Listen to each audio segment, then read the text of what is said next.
The runaway Duchess is looking to make her return, and to absolutely nobody's surprise, nobody wants her. After Meghan and Harry left the royal palace back in 2020 amid a firestorm of claims about racism, betrayal, and the mean British media, it seems the bridges they burned have turned to ash. In just a few short years, she and her husband have managed to make a spectacle of the monarchy, an institution as old as time itself. What was supposed to be the start of something new, a modern chapter for the royals, has devolved into years of scandals, feuds, and debacle after debacle. This story of how Meghan Markle went from the monarchy's great hope to its greatest headache, and how the royal family is now systematically freezing her out, is a masterclass in power, betrayal, and consequences. Before we dive into the palace intrigue, the alleged meltdowns, and the final, firm boundaries being drawn by Prince William, it would mean the world to us here at the Ruby Report if you would hit that subscribe button and turn on notifications. You won't want to miss a single detail of this royal fallout. When the Duke and Duchess of Sussex announced they would be stepping back from their royal duties, they were no longer seen as working royals. Yet, in a move that many now see as a colossal mistake, they were allowed to keep their titles.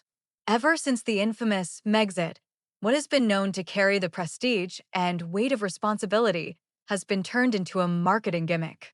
The titles of Duke and Duchess of Sussex have been entirely abused by their current bearers. Everywhere these two go, every action they take or don't take is drenched in scandal and controversy. Most of the time, they manage to overshadow the monarchy's good work and dominate the headlines, dragging the institution down with them time and time again. This is despite their constant claims that they want to move away from being royal. They don't want the responsibilities, but they desperately want to enjoy the benefits and influence that come with carrying a royal title. Well, according to inside sources, not if Prince William has anything to say about it. But it seems Meghan is on a rampage again, trying to reinforce her influence by vying for a prominent appearance at the Invictus Games. The Games, founded by Prince Harry himself, are meant to be a solemn way to honor servicemen, women, and veterans. In the past, Meghan has attended as a way to honor those veterans and support her husband. But now, things have changed. Insiders say she has been working tirelessly behind the scenes, planning media appearances, high-profile engagements, and perhaps even more heartfelt speeches to veterans about the importance of these games. This is from a woman who couldn't even be bothered to wear a poppy on Remembrance Day while she went out partying on what is considered a sacred and solemn day for the British people. It's no surprise that when an event involves splashy headlines and high visibility, she's on the hunt to sink her claws into it. That's what these games now mean for her. Meanwhile, sources behind the palace walls claim there have been whispers that King Charles himself is shutting down any such ideas of a grand return for Meghan. Allegedly, word has spread among relevant palace members and, more importantly, the veteran community, that Meghan isn't actually wanted at this event. They don't want her to show her face. Why? The reason is simple. Because when Meghan is around, she manages to make it all about her, stealing the spotlight from what really matters. The media frenzy that constantly surrounds the global Sussex brand always overshadows any monumental event connected to the royal family, and they are allegedly sick and tired of it. In Meghan's previous appearances at the Games, the headlines were filled with talk of why she left early, what designer she was wearing, and her public displays of affection with Harry, rather than the profound meaning behind the foundation and the games themselves. The focus shifted from wounded warriors to a Hollywood-style drama, and the institution is no longer willing to tolerate it. This reported blacklisting has caused a bit of a rift between the couple. Sources from within their Montecito circle claim that ever since the news broke, Meghan has tried every trick in the book to reverse the decision. She has allegedly been reaching out to high-profile friends, royal family members she can still contact, and even veterans and servicemen, trying to turn the verdict around. But it hasn't changed a thing. Because not only is the royal family opposed to her coming, but it also turns out that veteran advocacy groups are now vying against the idea of her presence as well. They see through the act. With her ever-thirsty attitude for the spotlight, her Netflix deal, and her constant need to be in the headlines, Everything Meghan touches now seems tainted by her own greed and thirst for fame. The former Hollywood actress has long been accused of having two faces. There's the one reserved specially for the camera, the beatific smile that seems to break the limits of her face, and then there's the person she actually is behind the scenes. In front of the camera, she comes off as caring and kind, deeply invested in the stories of the veterans. However, people aren't buying it anymore. Many veterans allegedly see through her act, stating that the way she shows care comes off as pretentious and exploitative. She doesn't truly care for the veterans. She cares that she looks like she's interested in their stories and that the media eats it up. There were also whispers that Meghan has another Netflix documentary in the works, a project she allegedly planned on extending to the Invictus Games. This would have been a golden opportunity to portray herself as a self-righteous leader and a compassionate hero. But the royals and the servicemen were not buying it. No one needs Meghan and her camera crew to overshadow what the games truly signify: healing, finding purpose, and a show of athletic prowess and team spirit. It's not supposed to be a cheap attempt at making content and profiting from the lives and triumphs of real people. As if Meghan's latest scramble for attention wasn't enough, Harry himself has now managed to throw gasoline on the already burning fire of this royal drama. His recent trip to Canada, a trip that magically appeared on his schedule at the very moment Prince William was in Brazil on official royal business, has turned into yet another Sussex-style spectacle of chaos and confusion.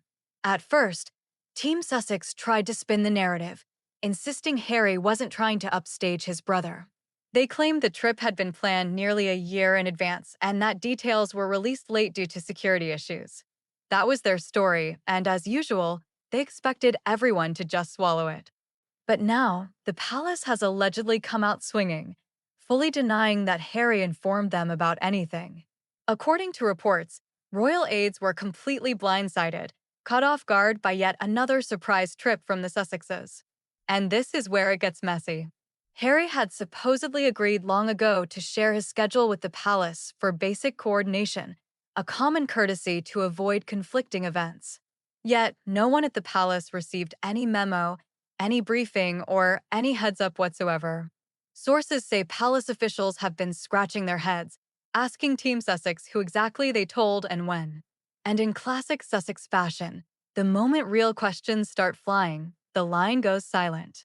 No answers, no clarity, just more confusion and chaos swirling around this couple. The entire situation has now devolved into yet another round of he said, they said, with palace insiders calling the whole thing a bit rum, a British term for shady, suspicious, and entirely on brand for the runaway royals. This drama only reinforces what many within the institution have been saying quietly for months.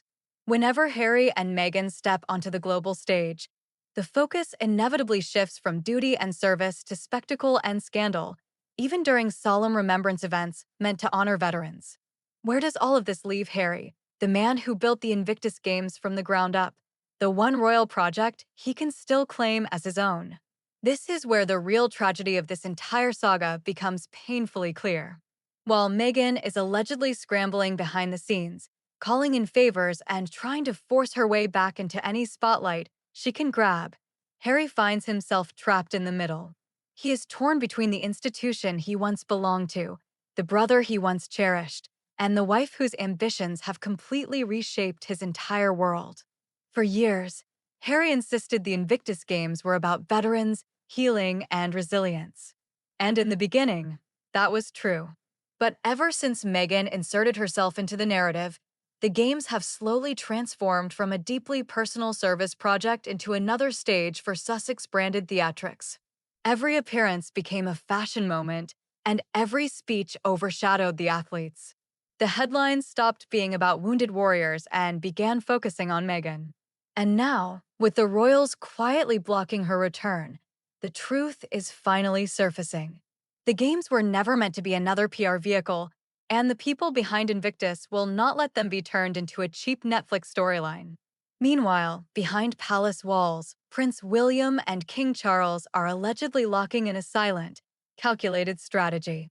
There are no public statements, no dramatic declarations, just slow, deliberate distance. Every month, the royal institution grows more comfortable and efficient operating without Harry and Meghan in the picture.